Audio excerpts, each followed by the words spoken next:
Sudah selesai. Nah, sekarang masuk pada pembahasan ashabur rubu. Hah? Sulus? Kan urutannya gimana tadi urutannya? Setengah, seperempat, seperdelapan, 2/3, sepertiga dan ya jangan buru-buru ya. Diurut ya, diurut.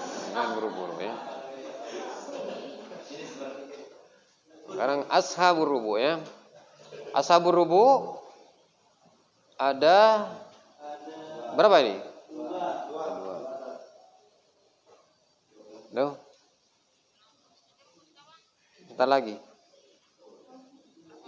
Setengah jam lagi. Iya, ini masih ngajar. Nah, sudah. Setengah jam lagi. Sudah. Assalamualaikum. Nah, ashabur rubu ada dua. Kalau ashabun nisfi ada 5. Ada 5. Ashabur rubu ada 2.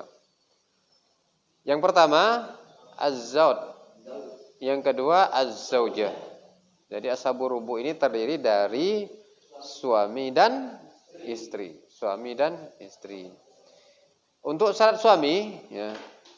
Sekarang az-zaujuh suami. Tulis suami mendapatkan bagian setengah. Suami mendapatkan setengah.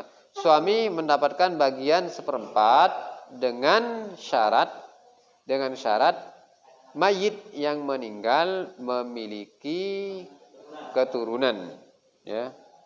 Memiliki keturunan dalam kurung anak atau cucu, baik laki-laki atau perempuan ya. Suami dapat bagian seperempat dengan syarat mayit yang meninggal memiliki keturunan atau far'ul waris. Keturunan atau far'ul waris dalam kurung anak atau cucu baik laki-laki maupun perempuan, baik laki-laki maupun perempuan. Berarti bagian seperempat untuk suami ini kebalikan dari setengah.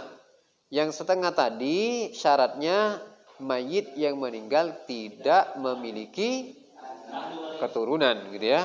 Sekarang pertanyaannya, kalau mayit yang meninggal itu memiliki keturunan, berapakah pendapatnya bagiannya suami?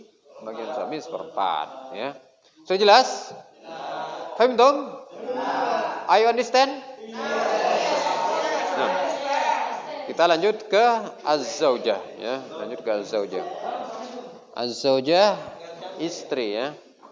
Istri dapat seperempat inda adami wujudi far'i warithin lizzauji. Inda adami wujudi far'i warithin lizzauji. Suami mendapatkan bagian seperempat dengan syarat atau dengan ketentuan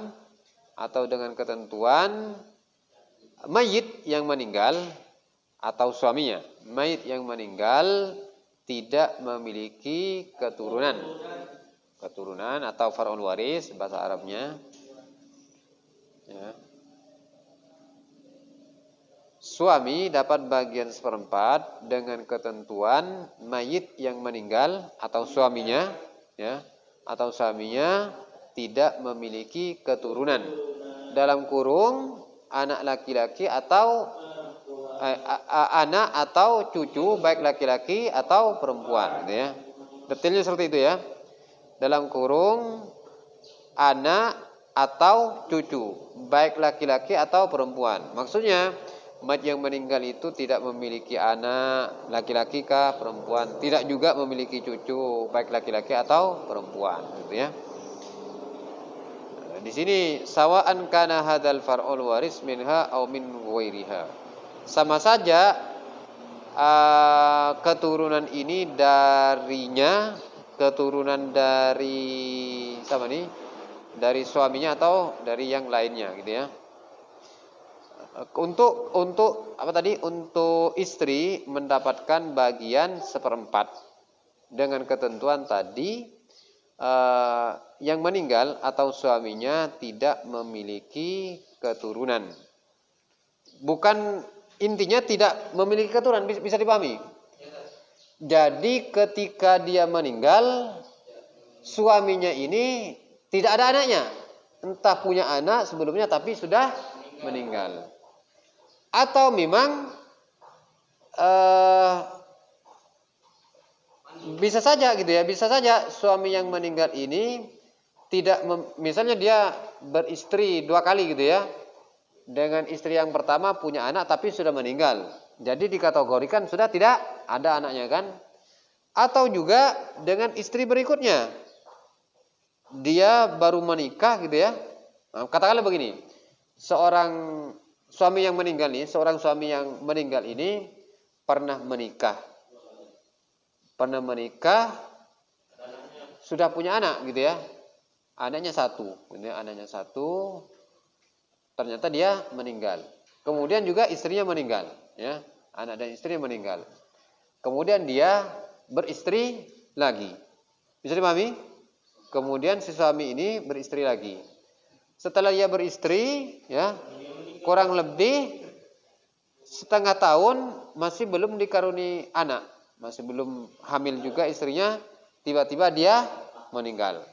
Maka meninggalnya suami ini dikategorikan meninggal dalam keadaan tidak ada anaknya atau tidak punya anak. Karena walaupun dia sudah punya anak tapi sudah meninggal sebelumnya. Jadi dikategorikan ketika ia meninggal dalam keadaan tidak punya anak. Maka untuk bagian istri dapat berapa? Dapat 1/4. Sudah jelas ya? Kalau istrinya lagi mengandung kan? Nah, kalau lagi mengandung itu lain lagi nanti pembahasannya ini ya. Nanti ada warathul hamil ya. Ada warisan janin gitu ya, yang masih berada dalam kandungan. Langsung sekarang saya contohkan ya. Jadi sudah bahas 2 ini ya. Langsung saya contohkan. Dihapus lagi, dihapus dulu. Ya. Ditahan dulu ya.